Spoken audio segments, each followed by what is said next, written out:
प्रकृति का नियम। एक बार नारद जी ने भगवान से प्रश्न किया कि प्रभु, आपके भक्त गरीब क्यों होते हैं? तो भगवान बोले, नारद जी, मेरी कृपा को समझना बड़ा कठिन है। इतना कहकर भगवान नारद के साथ साधु वेश में पृथ्वी पर पधारे और एक सेठ जी के घर भिक्षा मांगने के लिए दरवाजा खटखटाने लगे।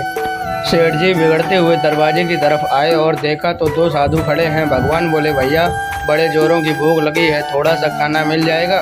सेठ जी बिगड़कर बोले, तुम दोनों को शर्म नहीं आती? तुम्हारे बाप का माल है, कर्म करके खाने में शर्म आती है? जाओ, जाकर किसी होटल में खाना मांगना। नारद जी बोले, देखा प्रभु, यह आपके भक्तों और आपका निरादर करने वाला सुखी प्राणी है, इसको अभी शाप दीजिए। नारद जी की बात सुनते ही भगवान ने उस सेठ को अधिक संपत्ति बढ़ाने वाला वरदान दे दिया।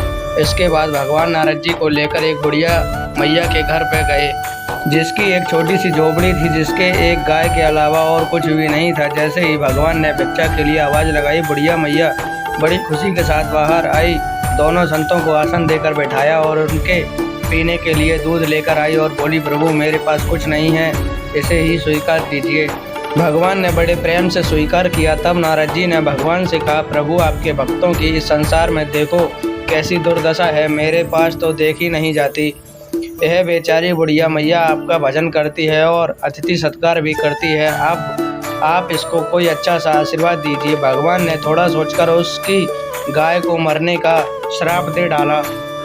यह सुनकर नारद जी बिगड़ गए और कहा, प्रभु, यह आपने क्या किया? भगवान बोले, यह बुढ़िया मैया मेरा बहुत भजन करती है, कुछ दिनों में इसकी मृत्यु हो जाएगी और मरते समय इसको गाय की चिंता सताएगी कि मेरे मरने के बाद मेरी गाय को कोई कसाई लेकर काट दे, मेरे मरने के बाद इसको कौन देखेगा?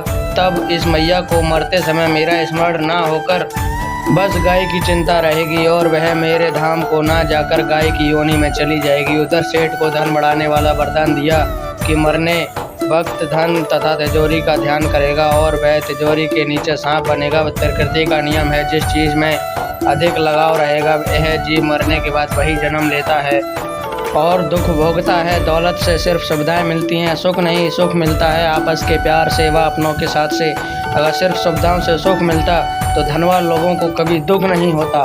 धन्यवाद दोस्तों, आपको यह कहानी कैसी लगी मुझे कमेंट करके ज़रूर बताना। धन्यवाद।